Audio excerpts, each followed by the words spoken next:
I'm going to say this right now, Ryan. Even though March 17th, I don't need Eitan Sanders, Mr. Predicto.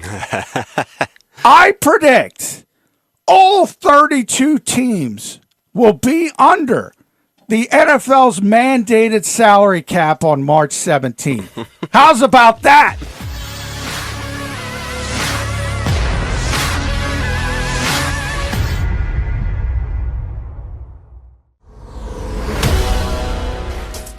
Welcome back, AM 1490 Sports Betting Radio, extending the play. Yes, subscribe to that JAKIB Media YouTube channel, JAKIB. You're going to get some good existential sports talk with myself, Johnny Mack, Ryan Rothstein, and hopefully you learned a little bit about what's going on in the landscape as a whole, not just the NFL with the new TV contracts upon us, but also the NBA, Major League Baseball, even some pro wrestling thrown in there, Ryan. So it all comes together. Tony Khan, my buddy, the director of strategy for the Jacksonville Jaguars. I love those titles, those NFL titles. Right. I joke. Director of strategy. Yeah, director of football strategy he is. I want to, and I've said, I want to be the executive vice president, the first executive vice president in the NFL in charge of creating titles to get my friends' paychecks in the league, because that is a emerging and very important part of the industry. Director of intellectual analytics, for instance.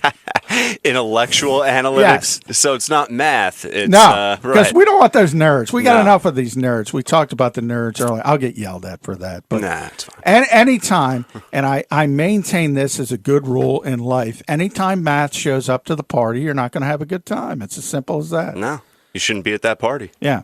I don't think Netflix is talking to a director of analytics while they're working on where are we? Season 4 of Ozark. It's coming up soon in March. Season Is it 4, season 3 or season 4? Entertainment is entertainment is my point. But I do want to shift it to the Eagles, restructured contracts. And this gets back in to the math, which is not fun. And that's what I put on Twitter this morning.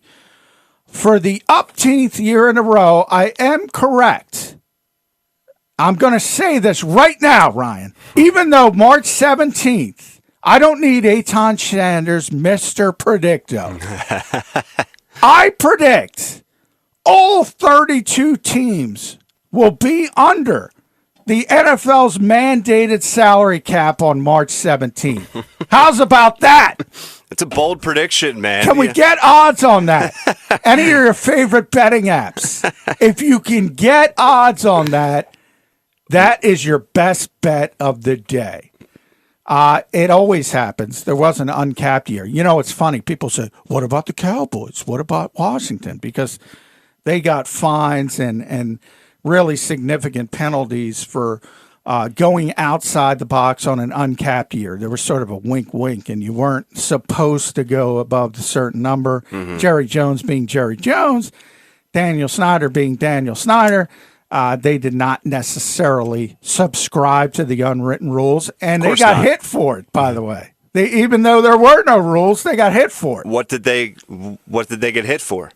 They got fines and draft picks. I'd have to look up the exact. But my point being, for those who say, what about that was an uncapped year. That was the difference. There was no salary cap because it was the last year before a new collective bargaining agreement. You have to.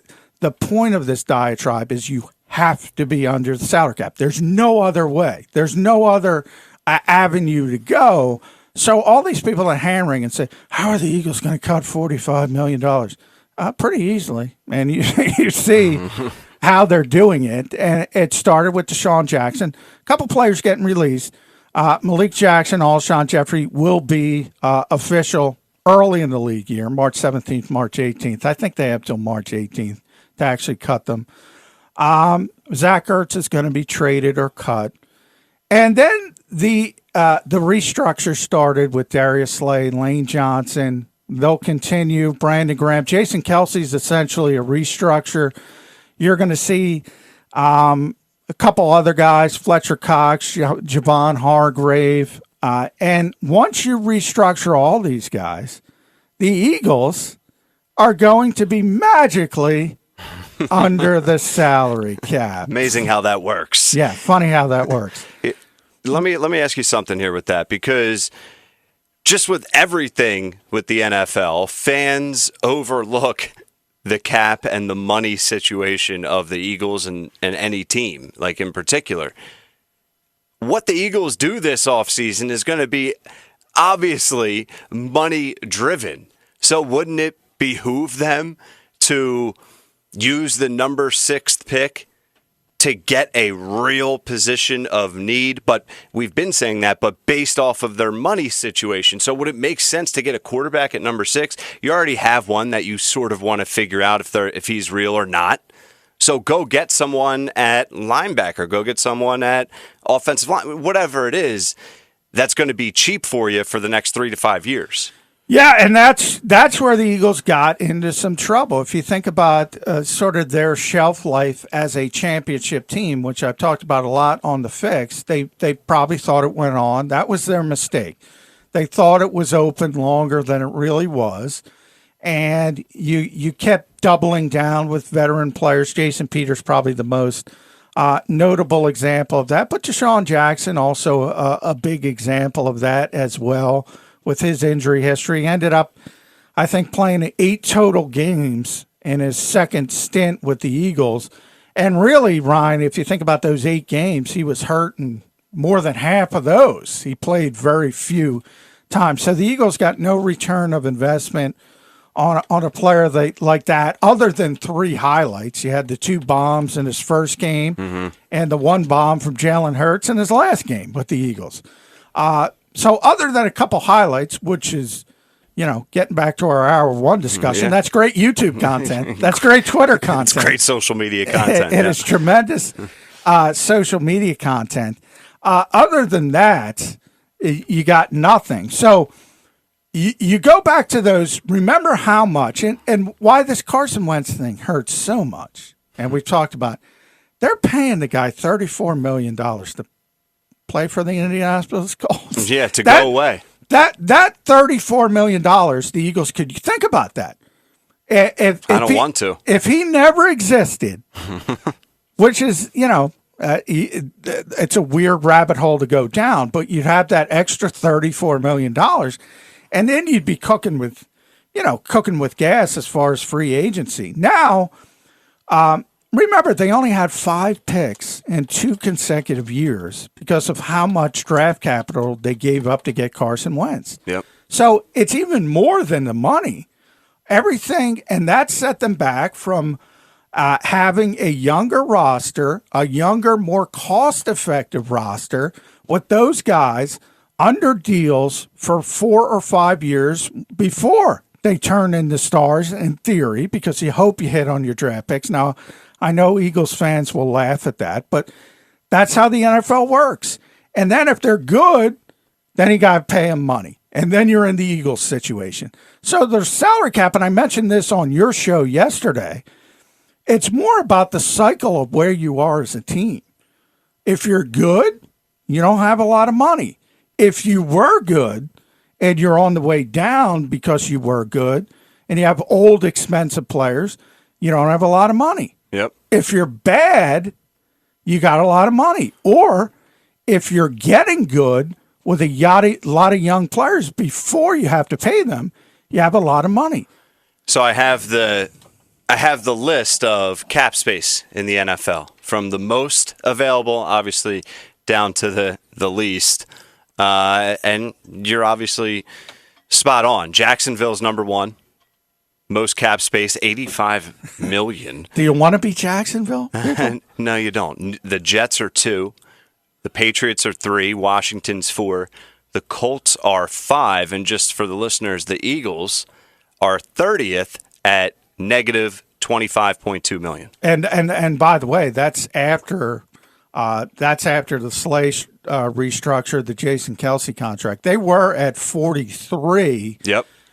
They were number 2. They were 31st. Only the Saints were more over the cap, scheduled to be more over the cap than the Eagles. Saints are pretty good. Saints have been pretty good for a long time. Saints got an expensive quarterback, veteran quarterback. Mm-hmm. That's how this league works. It's not a mystery. It's cyclical. Now, people will point to, say, Indianapolis and say, that's a pretty good team. Our buddy Frank Reich over there. But again, they hit on Darius Leonard as a young player. Right. They hit on Quentin Nelson as a young player. Guess what? When Quentin Nelson gets paid, highest paid guard in the history of football, highest paid linebacker in the history of football, Darius Leonard, that's what happens. It's like Moneyball. Yeah. Yeah. It's like, you're going to get these young guys who are on a contract that, that they're outperforming and they're not due for another one. I mean, that's just how it works. The Rams are behind the Eagles and then the Saints are dead last. The team right ahead of the Eagles, the Kansas City Chiefs. Yeah. All good teams. And some of the teams down there, I think Atlanta would be down by the bottom. Right in front of Kansas City. But they were good, and they're on the way down. Right. Minnesota's down there, but they were good. Mm-hmm. And now they stayed with their hand a little bit too long, just like the Eagles. So that's what happens in this league.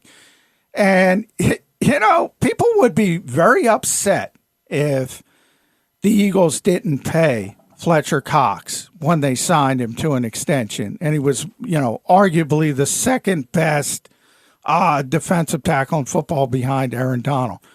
They would be very upset, Ryan, if they didn't pay Lane Johnson, coming off an all-pro year, as the best right tackle in football. And guess what? In Lane's case, he broke down, obviously injury-wise. Fletcher's still playing at a high level, but when players get good, it's not a secret. You got to pay them eventually. Right. That's usually how it goes. Where is Fletcher Cox right now? Is he still number 2? Not money-wise. I just want your thoughts. Defensive tackle? Yes. He's in the conversation. I'd have to think of he's declined a little bit, but I don't think he's declined as much as people think. He's still dominant at times. He's still I mentioned when I'm talking to opposing coaches when they come in on the conference calls, they always start with Fletcher and Brandon when they're game planning.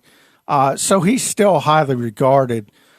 There's some good young defensive tackles who are probably ascending that you would probably want more. But I would say other than Aaron Donald, if he's having a big game, he's probably still number 2. Yeah. No, okay. Because, it's just, I'm just curious where he's at. And a lot of fans, if they're not right, exactly. That's what I was going to say. If they're not sacking the quarterback all season long, it's what happened to Fletcher. Look at Josh Sweat, who had really an amazing year from a pass rushing efficiency standpoint. That didn't play a ton, but his pass rushing percentage, if you go to the if you don't want to have fun at the party and you break out the numbers, pretty good. That's what I'm trying to say. Yeah. The guy's never seen a double team in his life. A big part of that is Fletcher Cox. If Fletcher Cox is inside and, Josh Sweat's a good player, but you got to double somebody, you're going to double Fletcher Cox. Simple as that. Yeah. I mean, you could benefit from a great player. It doesn't mean you're a great player. It's just like being a role player in the NBA. If Seth Curry hits 7 threes, it's, he's not Reggie Miller all of a sudden. He's benefiting from Joel Embiid. So I think it's the same thing. I thought he was Reggie Miller early in the season until he got COVID-19. Yeah, I don't know what he happened hasn't been the same since. No, he has not. No, he has not. That's scary. Yes. But he's got the right name. It's always Philadelphia-like to get the worst brother, isn't it? It is. Can we give examples of other worse brothers in Philly? Giambi. Jeremy Giambi. Oh, yeah. Jeremy.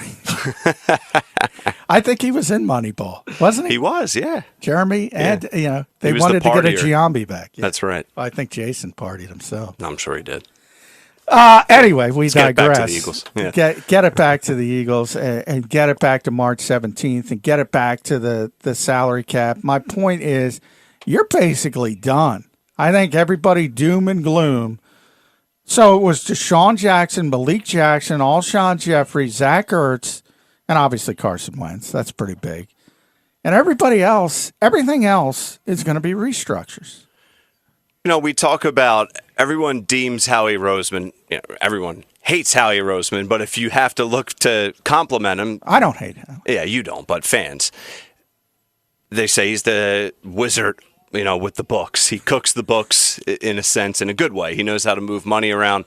Even if Carson was still here and still the starter, their money situation is horrible.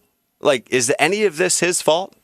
No, okay. Because that's what I said about the cycle. Right. He's in that cycle. Right. Now, everybody's good at manipulating the cap in the NFL. So everybody, early on, there were probably teams who weren't very good at it. But, you copy teams that are good at it so they know what to do as far as voidable years, spreading things out. Yeah, there's a blueprint. Yeah, it's so overrated, the salary cap. Mm-hmm. The problem is they're in a bad cycle. And so it's always about decision making.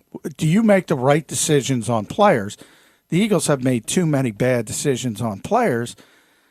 They thought the championship window was open. So that, to me, is the bigger problem and has been the bigger problem. And we're going to continue with that as extending the play rolls on, the 2-hour edition, AM 1490, Sports Betting Radio.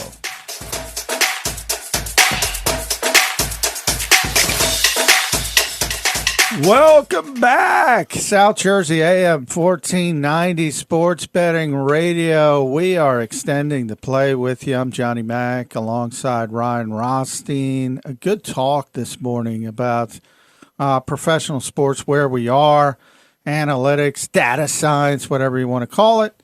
And that continues into the Philadelphia Eagles, the salary cap. One thing kicking up, though, this is exciting, Ryan. What's that? On Friday afternoon, I was on a Zoom call. Okay. With Puka Williams, I believe. I have to check the name. Puka Williams, running back from Kansas. Pro days, virtual pro days have started.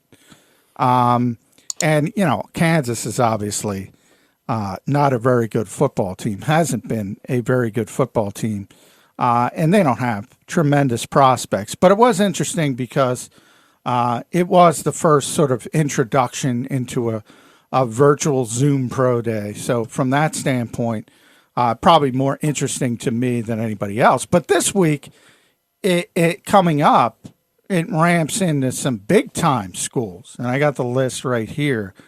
Not necessarily March 8th is Marshall, that's Monday. But starting Tuesday, you have Northwestern. Now, Northwestern's not great, but Rashawn Slater's a potential top 10 pick. Mm-hmm. Newsome, the cornerback there, is probably a day 2 pick. So they have some good players. Wisconsin is on Wednesday. Clemson is on Thursday. Oklahoma. Oh, boy. Is on Friday. So that's what you're talking about, the virtual pro days, and that's coming up. It's interesting because Jim Nagy, who is the director of the Senior Bowl, former NFL scout, now he does that. He's in charge of all that kind of work. And he tweeted something interesting today that I thought makes a little sense, and it kind of put some light on what I've been saying about Carson Wentz as well. And he wrote, one thing NFL teams are valuing during this year's COVID-impacted draft cycle are which players made big jumps from 2019 to 2020 tape. Reason, he puts question mark, proven work habits, strong indicator those players found creative ways to work outside the structure of the school strength program to get better. And I've often talked about Carson Wentz being left to his own devices. Mm-hmm. And I think that was the biggest point, the biggest starting point of his regression as a player. The one positive, man, every single day, Jalen Hurts is working out, posting his videos on social media. Again, good social media content. There right? it is. So two things. That's what we love. He's working out with Quincy Avery. He's pretty famous position coach now at this point. He's a worker, man, and he's working outside the structure to try to get better. That, to me, is the biggest positive when you're talking about the potential of Jalen Hurts. That should always be one of the top factors on your checklist. I brought this up to you maybe last week regarding Justin Jefferson. And I said, the Eagles, I felt like got cute with that Jalen Reagor pick. And it's like, and you hear this from fans sometimes, like, oh, should you go get the guy from Alabama or Clemson or, this or that?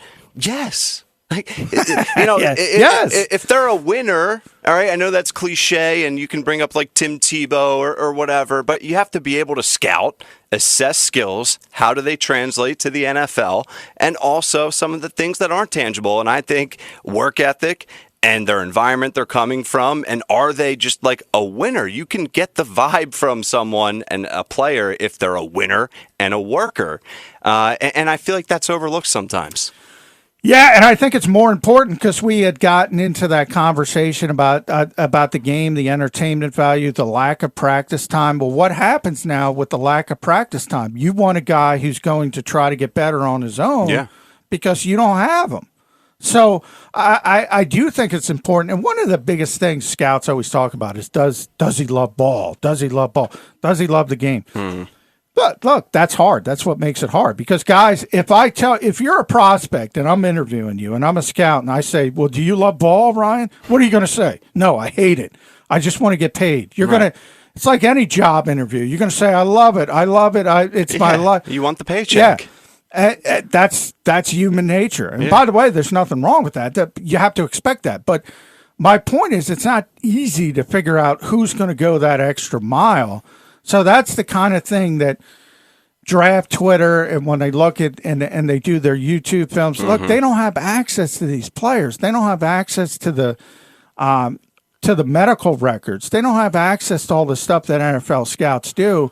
And one of the biggest parts of that is figuring out, does the guy love ball? Does the guy really want to be in the NFL? Now, I'm not saying Carson Wentz is a tremendously hard worker, but he works hard at, staying in shape, getting his body ready, lifting weights. He got really jacked up during the pandemic. Yeah. He doesn't work hard at mechanics but the boring stuff. Film. Yeah. That's there's a fine line there. Yeah. I mean, not anyone, but you have this NFL pool and they all got there because, they're naturally gifted, but they're hard workers. Like everyone in the NFL is a hard worker, but not everyone's Tom Brady. Not everyone is, Patrick Mahomes, whatever it may be. Don't NFL teams hire investigators sometimes? Yeah, well, they all have. They have their own security department. How common is that for draft picks? They look into them, yeah. I mean, Big Dom is kind of famous here in Philadelphia. Dom DeSandro is the Eagles, in charge of Eagles security. That's part of what they do. One of the reasons the Eagles brought in Corey Clement had a great college career at Wisconsin, but we know his position is devalued. But he also there were some questions about some off the field stuff. And he knew, he's from South Jersey, he knew Dom personally from when he was young. And he vouched for him. The Eagles brought him in, turned into a Super Bowl hero. Obviously, it didn't work out from there because of injuries, but turned out to be a really great guy in the community and all that stuff.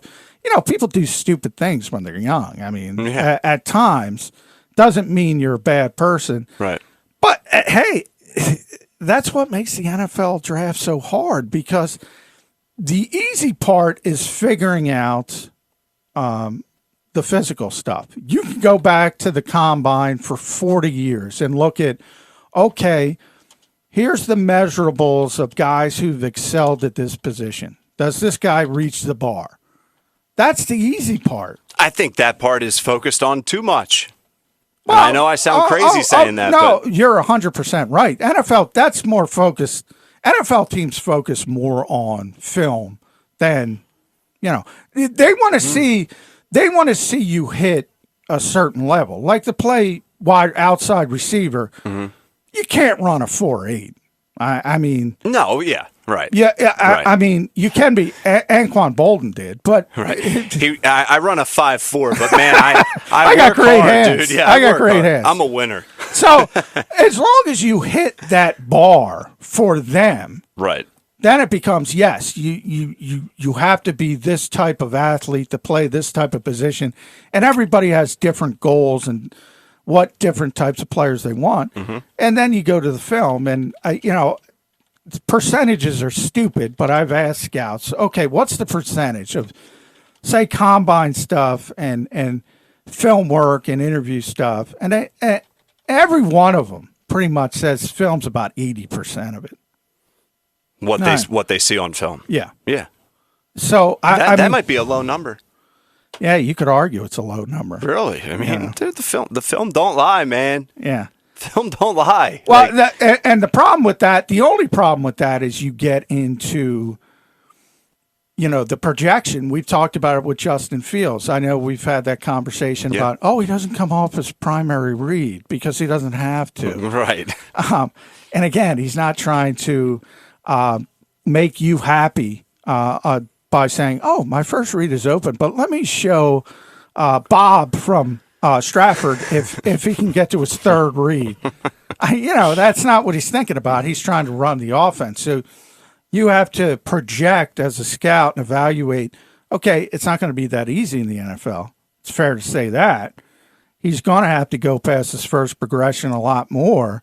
So you have to figure out, you have to project, can he do that? And that's the difficult part. Let's be honest. It has to be difficult gathering that type of information. So do you go to the head coach? Like, I'm not saying the head coaches are going to lie. But, they do, though.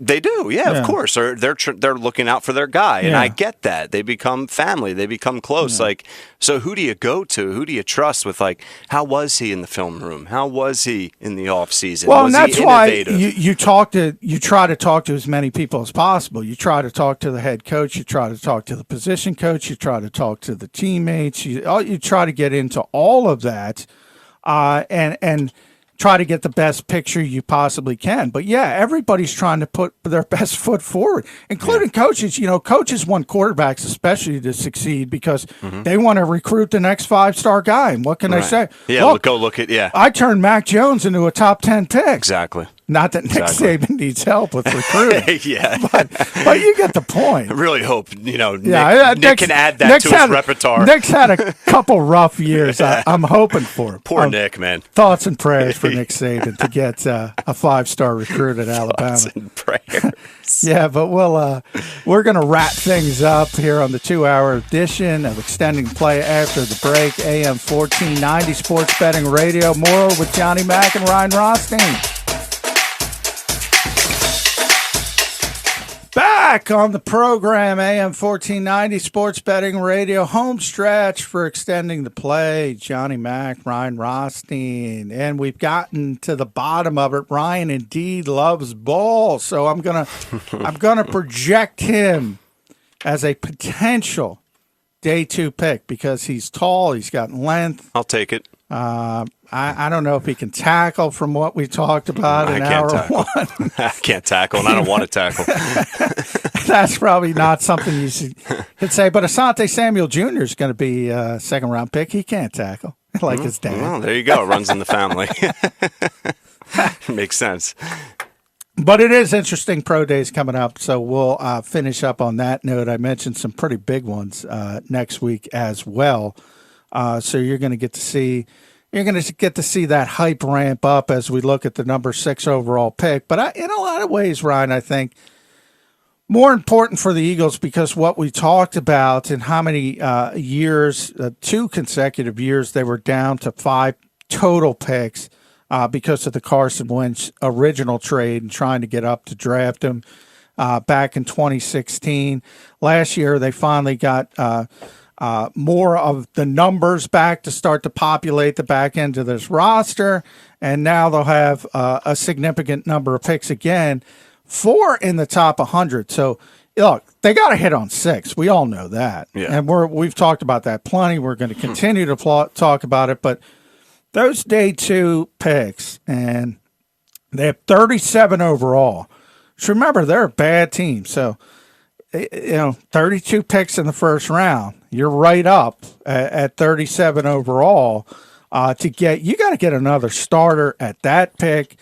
And then you have 2 third-round picks, so 4 in the top 100. In a lot of ways, I think day 2 is going to be even more important than day 1 because you better get a player at 6, but this team's history is not great when it's trying to find value as you get past that first round. I mean, look at historically, or just look at the last 10 years. If you go to the second round, if you go to the day 2 and day 3 picks, that's what separates teams.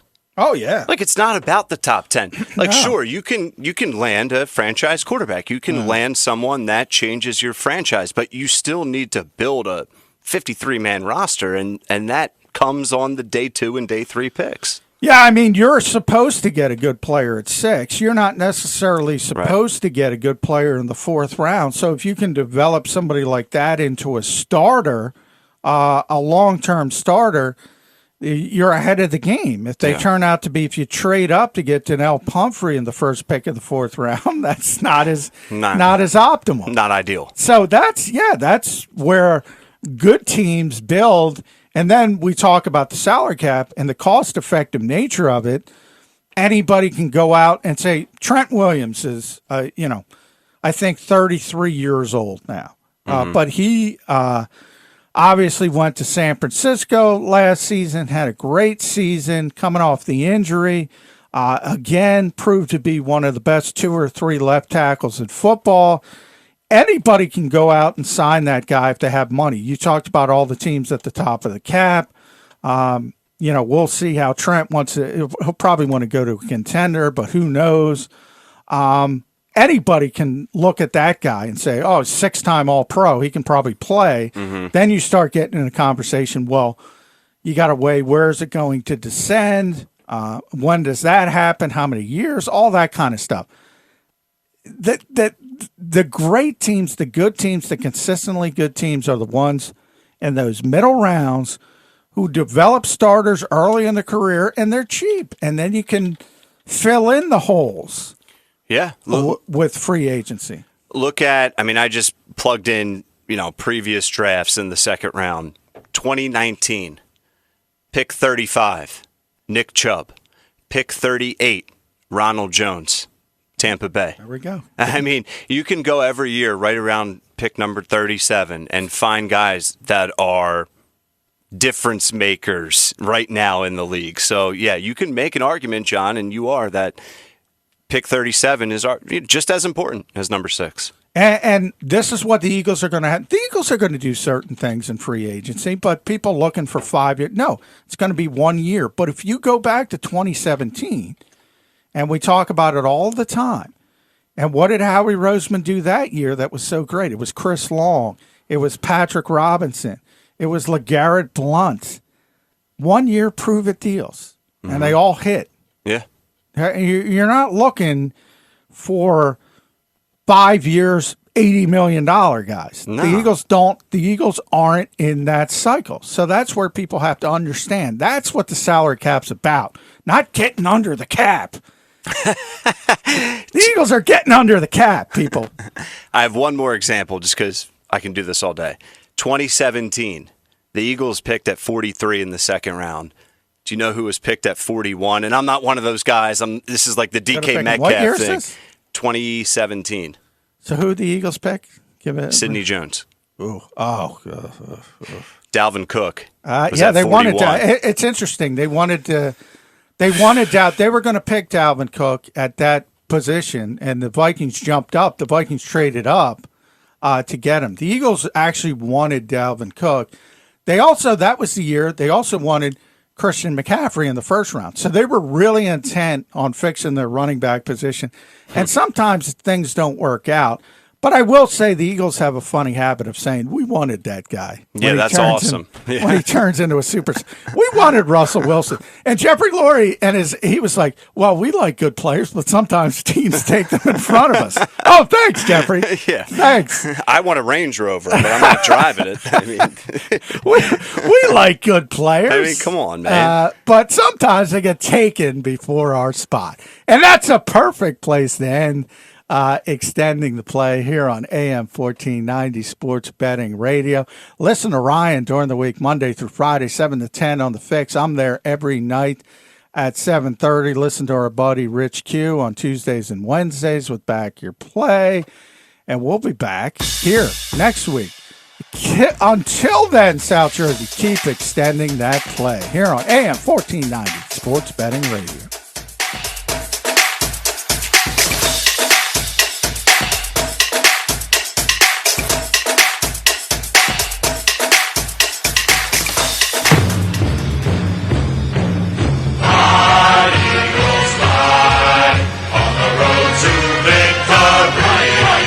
You've been listening to Extending the Play with John McMullen on AM 1490 Sports Betting Radio. Today's program was sponsored by the Malumet Law Office and Remax Real Estate, as well as Bet Rivers Party Poker and Dunkin' Donuts. This has been a JAKIB Media Partners production.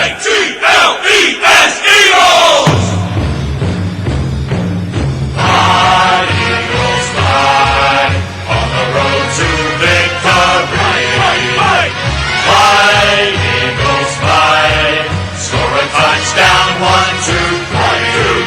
Hit 'em low, hit 'em high, and watch our Eagles fly. Fly, Eagles fly, on the road to The middle. That's what I told you, man. I got a hangover, man. So what is this hangover? Yeah, what's with this hangover? What happened yesterday? Cheap vodka, bro. Cheap vodka, man. What? Well, I took pineapple vodka with the pineapples, and I infused it for like a week. That's too much pineapple. Pineapple is terrible. It was so sweet that you would just keep on drinking, and I just kept on drinking it. Did you say you took pineapple vodka and then infused it into pineapples? Yes. I mean, there's sorority girls right now at Penn State that are laughing at you, Barrett. He took pineapple vodka and infused it into pineapples. I thought it would be a better taste, and it was a better taste. It was a great taste. It just went down too fast. Went down way too fast, man. And next thing you know, man, 3 shades to the wind, watching Queen Latifah. Oh, my God. That's the line of the day. The Middle with Eitan Shanders, Barrett Brooks, and Harry Mays. Weekdays from 11 a.m. to 1 p.m. Eastern.